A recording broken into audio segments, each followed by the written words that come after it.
அவரோட தம்பி. இது வந்து 3 சை வந்து ஷார்ப்பா இருக்கு, வெயிட் வந்து கம்மியா இருக்கு. சரி, புளியங்கன்னு சொல்றது நம்ம சொல்லிக்காட்டு மாதிரி வந்துட்டு.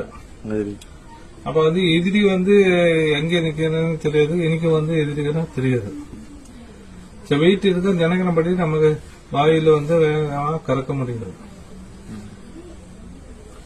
அதுக்குதான் இன்னைக்கு வந்து ஒரு ராஜ்யத்துக்கு ஒரு ஆயுதங்கள் அப்படி இப்படி எல்லாமே இருக்கு. அன்னைக்கு வந்து ஒரு கலரிக்கு வந்து ஒரு அபியாசம் இருக்கும்.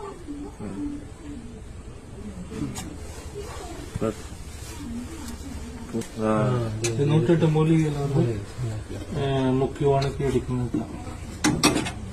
பழைய வீராளி பட்டு தான்.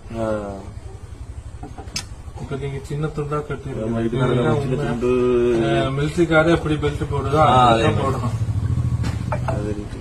தொப்பு ஒதுங்கி நட்டல் நிவர்ந்து வைக்கணும்.